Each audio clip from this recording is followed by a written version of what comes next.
How's it going, everyone? Welcome to our making of video for Pokemon Call to Adventure. If you guys haven't seen the video yet, make sure you do that first. The video will be in the description down below or in the card above. And before we get to the making of, we actually are going to be doing a giveaway for Pokemon Sword and Pokemon Shield. And we're doing this because it's been a while since we've been on YouTube. We just want to say thanks for all of your guys' support. Watching the video, we're at almost 200,000 subscribers now. And by the time this video is up, we'll have hit 1 million views, which is fantastic. So this is just a way for us to give back a little bit to you guys, our fans. And to enter this contest, it's pretty easy. There's just 3 things you have to do. The first one is to make sure that you're subscribed to our channel. The second one that you'll want to do is on the actual film itself, so on Pokemon Call to Adventure, go and leave a comment with your favorite starter Pokemon. It can be from whichever region you want. And the third thing you want to do is go to our Facebook page, facebook.com/blistercinema, and we're going to have a post for the giveaway that you can share. Good luck, guys. Thanks again for all your support, and we wish you all the best with this contest.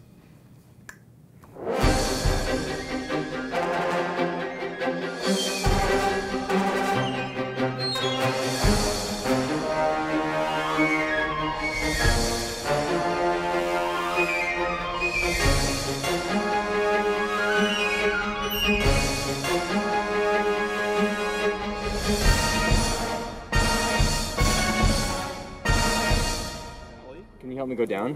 Go ahead and drop the bottom ones first. Drop your bottom ones first. Okay.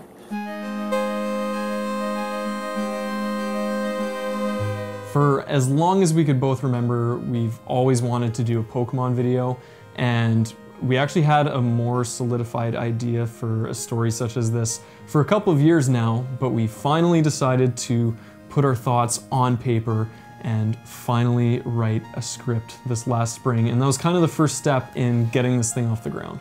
So I did a first draft of the script, and from there me and Joel workshopped a couple ideas, things that we wanted to incorporate into the final film. Many of you that have played the Pokemon games know that at the beginning of each game, something happens to your character, whether it's with a Pokemon professor or a rival or another character that spurs you onto your adventure to become a Pokemon master. And that's something that we thought was a perfect way to incorporate into a film based on the Pokemon universe. It's also very intentionally inspired by the hero's journey, which is a very old story archetype that has inspired a ton of books and movies, many of which I'm sure you know. Yeah, you see it in a lot of popular movie franchises, things like Star Wars, Lord of the Rings, Spider-Man, The Matrix. There's a ton of them out there, the list goes on. And that's actually where the title of this film comes from, Call to Adventure. It refers to the first kind of inciting moment that takes the character off of the beaten path. And one of the other things we wanted to make sure we were including in the script was lots of references to the lore and the popular myths of Pokemon. A lot of that stuff comes from caves and legendaries, and that was something that we wanted to make sure we had in the film, was references to cave paintings and ancient hieroglyphics, ancient objects associated with legendary Pokemon like the Silverwing, to make sure that it's very anchored in the Pokemon universe. If you could be a Pokemon, what Pokemon would you be? Ooh. Ooh. If you could be a Pokemon, what would you be?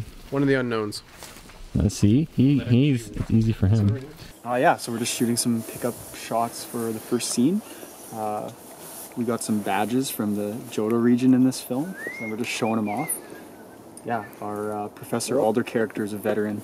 He's been around, he's beaten all the gyms, and he's an expert, so yeah, he knows his way around the forest.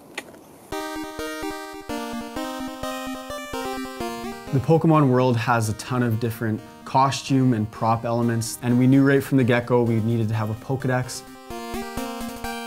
Me and Joel aren't the most skilled craftsmen, so we reached out to Lucas Burlock, who's a guy we knew from the University of Regina, who is fantastic at fabricating props, works with different materials like metal and glass. He did a great job with it. He found a good mix between it looking old and weathered, but also like it could have been state of the art during Professor Alder's prime. And the design itself was largely inspired by the Game Boy SP, or really just any handheld Game Boy. For the cave paintings, we worked with some local artists to bring those images to life. Clara Chen did some of the drawings that you see in Professor Alder's notebook, and Megan Kret helped us out with the painting. They did a fantastic job. We kind of had an idea of what we wanted, but they provided us some sketches and expertise that really made that painting shine. So if you could be a Pokemon, what would you be? Oh, probably like Piplup, cause like cute. Yeah, see? It's not that hard. So what would you be? Samurott, Why? because he's pretty cool looking, and I'm pretty cool looking, so it just kind of works. Hey Joel. If you could be a Pokemon, what would you be? Snorlax. Hashtag team no sleep. Is that what you said? No, that's a good one though. My name is Jason Cullimore. I'm a composer and a graduate student studying computer music at the University of Regina. And my role on this project has been to craft a score.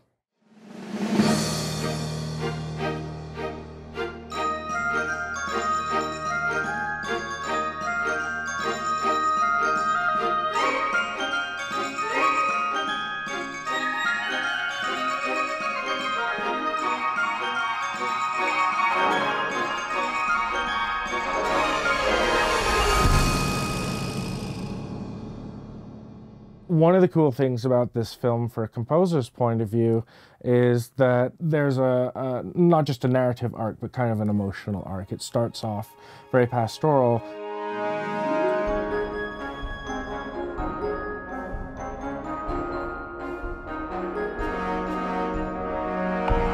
And by the end, it's not. It's very it's very climactic.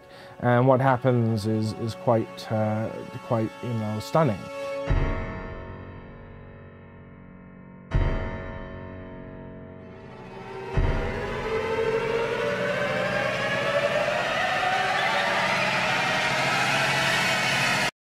And so it was very important that that last cue sort of set up that last scene and gave it the gravitas that would sort of carry, the energy through the film.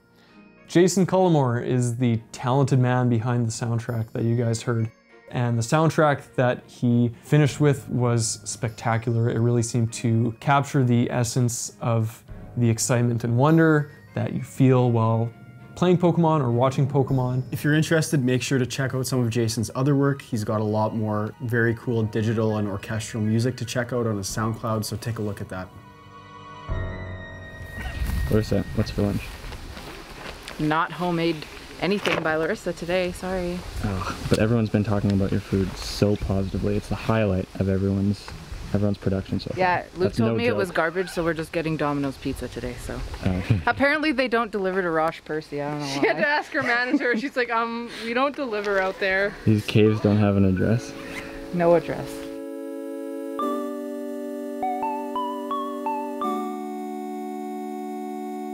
Given that this was a bit of a larger project, we actually did things a bit more by the book this time, and we had an actual crew with designated positions instead of just me and Luke trying to do everything. A big part of our crew were the boys at Lamp Black Studios. They came on with the project and helped us tremendously with general production support. It allowed us to have an AC, a grip, a designated sound recordist and boom op. Jeremy, Rylan, and Andrew, you guys helped us out and saved the day in more ways than one.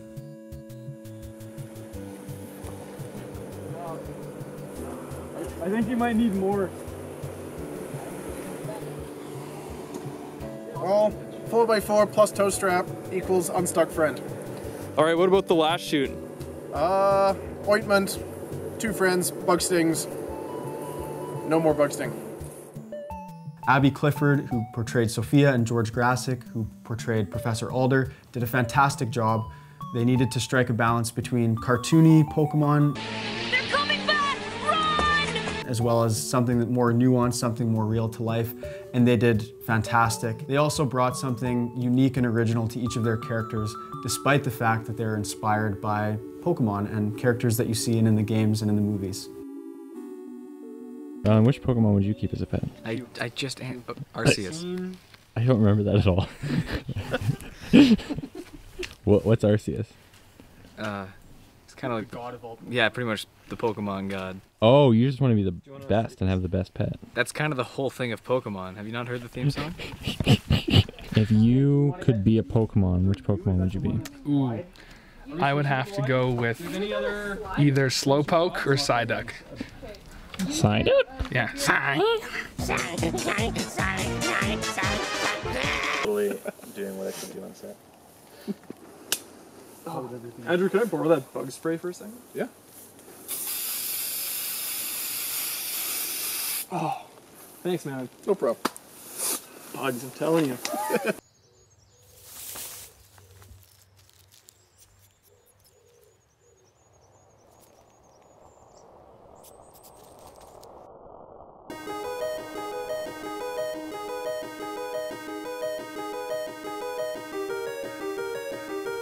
We've had a lot of great reactions to the visual effects in this film, specifically the Pokemon creatures themselves.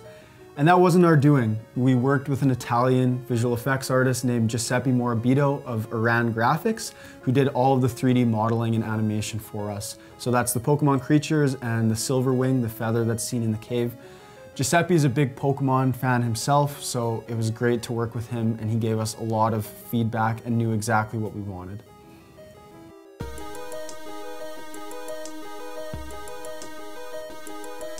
The on-screen user interface that you guys see on the Pokedex, believe it or not, wasn't real, and it was actually composited in by myself. Designing it was definitely the fun part, using real Pokemon stats for the Rattata you see. The hard part, though, was motion tracking it so that the graphic appeared as if it was on the screen. Normally, that's something software can do pretty easily automatically. However, with this instance, the Pokedex screen was glass, so there wasn't a lot of tracking points.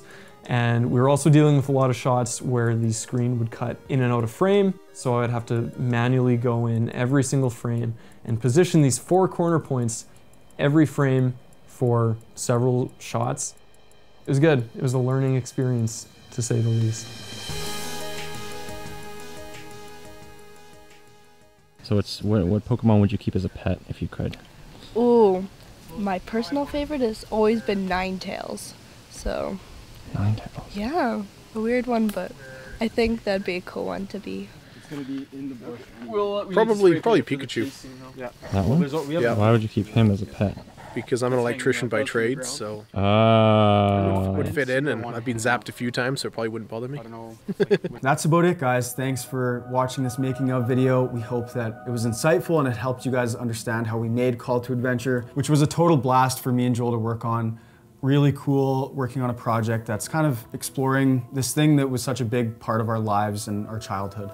Yeah, and we'd like to once again thank everyone who was involved in the project, both on and off set. We couldn't have done it without our cast and crew.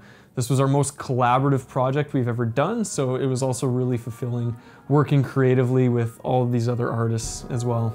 And to you guys, our viewers, our subscribers, both old and new, thanks for hanging out, thanks for watching this video. Make sure you leave a comment on Call to Adventure to give us your feedback if you haven't already. And enter the contest. Enter the contest before February 28th.